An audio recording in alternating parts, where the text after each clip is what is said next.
بسم الله الرحمن الرحیم. د ټولو نمخ کې زه د لوی افغانستان د غورځنګ ګام د اړخه د لر او بر ټول افغان ولس ته د مینې نه ډک سلامونه وړاندې کوم. زما د نننۍ بیانې موضوع ده د افغانستان پټ اسناد 22مه برخه. ګرانو وطنوالو، په پینټاګون کې د خپلې دندې په 2.5 کلونو کې که څه هم رابرټ ګیټس د یو بې احساسه مشر په توګه شهرت ترلاسه کړی و، خو د جګړې د قومندان میک کرنن ګوښه کول په بشپړه توګه بله خبره وه. وروستی د پام وړ بیلګه په کال 1951 کې هغه وخت رامنځته شوې وه کله چې ولسمشر ټرومن د کوریا د جګړې پر مهال جنرال ډګلس میک ارتور د نافرمانۍ له امله له دندې ګوښه کړی و. خو رابرټ ګیټس د خپل راز په ساتلو کې تر هغه ښه او تشریح کړه چې ولې یې دومره سخت اقدام کړی و. هغه وویل چې میک کرنن هیڅ امر رد کړی نه و او نه کوم غلط کار کړی و. هغه وویل یوازې یوې نوې مشرتابه ته اړتیا وه. ایډمیرل مولن هم په ورته ډول غلی پاتې شوی و. هغه وویل چې هغه د افغانستان په ځینو برخو کې د پرمختګ څخه ډیره حوصله موندلې ده، مګر بیا هم فکر کاوه چې په کار ده په مشرتابه کې بدلون وشي. خو مطبوعاتي ډلې رابرټ ګیټس او ایډمیرل مولن ته په شکمنه سترګه وکتل. د CNN یوه سخته خبریاله باربرا سټار او د پینټاګون په دهلیزونو کې یوه سرچینه وه. دوی دواړه هغې وپوښتل آیا دا یوازې د باور له لاسه ورکول نه دي؟ ځکه چې ما تر د اوسه پورې هیڅ نه دي اورېدلی. زه ډېره بخښنه غواړم، خو په دې اړه تاسو دواړه ولې فکر کوئ چې میک کرنن دا کار نشي کولی؟ رابرټ ګیټس دا خبره تکرار کړه چې دا د بدلون وخت دی. هغه یادونه وکړه چې ولسمشر باراک اوباما د نوي قومندان په توګه 6 اونۍ دمخه د جګړې لپاره خپله جامع ستراتیژي څرګنده کړه او موافقه وکړه چې افغانستان ته 1,000 نور سرتیري واستوي چې د متحده ایالاتو ټول کارشمیر شاوخوا 80,000 ته رسوي. د ټولو بدلونونو په پام کې نیولو سره رابرټ ګیټس وویل چې هغه او مولن د جګړې یو نوی قومندان غواړي چې هغه کس د ځانګړو عملیاتو یو جنګیالي د اردو جنرال سټینلي میک کرسټل دی. په ظاهري ډول د میک کرنن ناڅاپي لرې کول هیڅ معنا نه درلوده. ګیټس او مولن هغه کسان وو چې 11 میاشتې د مخې هغه په دې دنده ګمارلی و. میک کرنن له هغه وخت راهیسې چې کله افغانستان ته راغی د نورو سرتیرو او تجهیزاتو غوښتنه کوله، خو چې اوس د هغه دا غوښتنه بشپړ کېدو واله وه نو هغه د خپلې دندې ګوښه کړی شو. خو میک کرنن یو ناڅرګند قانون مات کړو. د بوش د ادارې په وروستیو ورځو کې هغه په افغانستان کې لومړنی جنرال و چې دی ومنله چې جګړه په بده توګه روانه ده. د نورو قمندانانو په څېر هغه د خلکو سره په سپکه ژبه غولونه ونه کړه. هغه هر څه په مستقیم ډول په واس کومې وویل. هغه څه چې د مۍ په 6 2009 کال کې په کابل کې د هغه د وروستي مطبوعاتي کانفرنس په توګه رامنځته شوي وو، میک کرنن ویلي وو چې جګړه په جنوب کې په ټپه ولاړه ده او په ختیځ کې جګړه یوه ډېره سخته وبلله. 100 ساعته وروسته په فوجي مرکز کې په یو شخصي ډوډۍ کې رابرټ ګیټس وویل چې د میک کرنن معامله نوره ختمه ده، یعنې دی به د دندې نه ګوښه کېږي. د خپلې دورې څخه 100 ورځې مخکې میک کرنن په افغانستان کې نورو افسرانو ته ډاډ ورکړو چې د هغه صادقانه ارزونو او د نورو سرتیرو لپاره تکراري غوښتنو په پینټاګون کې لوړپوړي چارواکي خفه کړي دي. د اردو برید جنرال جان نیکلسن سره په یوه غونډه کې چې په کندهار کې سیمه ییز قومندان و، میک کرنن وویل پکار وه چې ممکن دا کار مونږ ډېر مخکې کړی وي، چې په ډاګه مو تشریح کړی وي او رښتیا مو ویلې وي چې دلته څومره بد حالت دی. دې خبرو د متحده ایالاتو د بې نظمه جګړې د ستراتیژۍ په اړه نور شک او ناڅرګندتیاوې رامنځته کړې وې. دا خبره د نیکلسن فوجي مرستیال میجر فریډ ټیلر کړې وه. اوباما په 2008 کال کې ټاکنې وګټلې وروسته له هغه چې هغه ژمنه کړې وه چې په عراق کې به غیر مشهوره جګړه پای ته رسوي او په افغانستان کې جګړې ته به ډېره پاملرنه کوي. په هغه وخت کې ډېری امریکایانو لا هم د سپتمبر 11 له امله په افغانستان کې جګړه د یو عادلانه دلیل په توګه ګڼله. وروسته له هغه چې هغه واک واخیست، اوباما ګیټس د دفاع د وزیر په توګه وساته او د هغه څه مسؤلیت یې د ګیټس په غاړه واچو چې ولسمشر د افغانستان لپاره یو نوې جامع ستراتیژي وبلله. اوباما وویل چې هغه به د پاکستان سره په ډیپلوماسۍ ټینګار وکړي، چېرته چې د طالبانو او القاعدې مشرانو پټنځایونه جوړ کړي وو او خپلې شبکې بیا راژوندۍ کړې وې. مګر نوې ستراتیژي تر ډېره حده د زړې ستراتیژۍ سره ورته وه. اوباما د بوش د پلان سره ودرېد چې بغاوت کنټرول کړي او د افغانستان حکومت پیاوړی کړي تر هغه چې په خپلو خپو ودرېږي او د ځان نه دفاع وکړی شي. په دې ډګر کې د متحده ایالاتو سرتیرو د ډېرې ورته اساسي پوښتنو سره مبارزې ته دوام ورکړو چې له 2001 راهیسې بې ځوابه پاتې شوې وې. هغه دا چې د دوی ځانګړي اهداف او معیارونه څه وو. په بل عبارت دوی د کوم هدف لپاره په افغانستان کې هڅه کوله. د 2009 کال پورې ډېرو سرتیرو، هوایي ځواکونو، سیلانیانو او سمندري ځواکونو په افغانستان کې د دندې څو ځله سفرونه کړي وو. هر ځل چې به دوی بیرته لاړل نو جګړه به بې معنې وبلله. د شکمنو ترهګرو د لټون کلونو دوی هیڅ ځای ته ونه رسول، په داسې حال کې چې طالبانو خپل ځای ټینګ ساتلی و.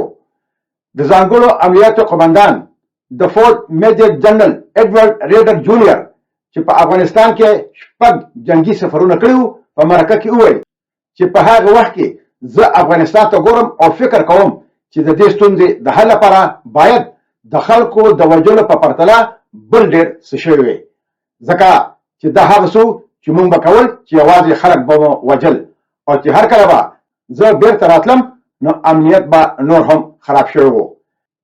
میجر جورج لاچکوټ چې لومړي ځل په 2004 کال کې د پیاده ځواکونو د افسر په توګه افغانستان ته استول شوی و، 15 کال وروسته هغه د اردو د شفاهي تاریخ په مرکه کې وویل دا ډېره زیاته پیچلې او ډېره سخته وه چې ووایو چې څوک دښمن و او څوک دښمن نه و. حتی هغه لکان چې یو ورځ به دښمنان وو خو بله ورځ به دښمنان نه وو. د هغه د 2009 کال د ماموریت په یو برخه کې کله چې د متحده ایالاتو فوج په سویلي افغانستان کې د ناټو ځواکونو د پیاوړتیا لپاره سرتیري لیږدول نو د لاچکوټ د ځانګړو ځواکونو ټیم ناڅاپه له هلمند ولایت څخه ګاونډي کندهار ته پرته له ډېر وضاحت څخه واستول شول. هغه وویل هیڅ یوه روښانه ستراتیژي نه وه چې دا څه روان دي او موږ څه کوو. جګړن جوزف کلابرن په کندهار کې د برتانوي ځواکونو سره د لوا په کچه د افسر په توګه هغه ته دا ستونزمنه وه چې تصور وکړي چې جګړه څنګه او کله پای ته رسیږي. هغه بل هیڅ فکر نه کاوه. کلابرن د اردو په شفاهي تاریخي مرکه کې وپوښتل کله چې زموږ د وتلو وخت راشي نو هر څه به هغه وخت کې څنګه ښکاري. که زه هم دا اوس تاسو ته د کاغذ یوه ټوټه درکړم او ووایم چې موږ وځو نو افغانستان به داسې د کاغذ یوه ټوټه ښکاري، نو له دې له امله موږ به د ډېر وخت لپاره په افغانستان کې پاتې شو. د اوباما نوې ستراتیژي یوازې څو میاشتې دوام وکړو. کله چې میکرسټل د 2009 کال په جون کې د جګړې د قمندان په توګه دنده پیل کړه نو هغه د جګړې د ستراتیژۍ د بیا کتنې امر وکړو چې دا یو څرګند سیګنال و چې شخړه نوره هم خرابه شوې وه او هغه فکر نه کاوه چې د ولسمشر پلان به کار وکړي. میکرسټل پخوا په افغانستان کې دنده ترسره کړې وه. هغه په عراق کې د اردو جنرال ډیوډ پیټرس سره په هغه وخت کې نږدې شوی و چې کله هغه په عراق کې د امریکایي ځواکونو قمندان و او په هغه هېواد کې د پینټاګان د بغاوت ضد د ستراتیژۍ معمار و. پیټرس له هغه وخت راهیسې د متحده ایالاتو د مرکزي قومندې مشر ته لوړ شوی و چې په منځني ختیځ او افغانستان کې د فوجي عملیاتو څارنه کوله. میکرسټل په افغانستان کې د جګړې د قومندان د دندې لپاره د ډیوډ پیټرس سپارښتنه کړې وه. 50 کلن پیټرس د پرنسټن څخه دکتورا درلوده او د خبریالانو ننګونه یې خوښوله. په عراق کې د خپلو تجربو په تازه کولو سره میکرسټل او پیټرس غوښتل چې په افغانستان کې د بغاوت ضد ستراتیژي غوره کړي. په داسې حال کې چې نورو جنرالانو د 2004 کال راهیسې په افغانستان کې د ورته چلند هڅه کړې وه. ځینو فوجي افسرانو چې په افغانستان کې تجربه لرله فکر کاوه چې مکرسټل، پیټرس او د دوی مرستیالانو په غرور سره فکر کاوه چې دوی کولی شي د بغاوت ضد د دوی نسخه په کار وکړي او دوی به د پخوانو قمندانانو لخوا زده شوي درسونه له پامه وغورځوي. مکرسټل افغانستان ته د راتلو سره سم وویل چې زه به اوس دلته په افغانستان کې شیان صحیح کړم.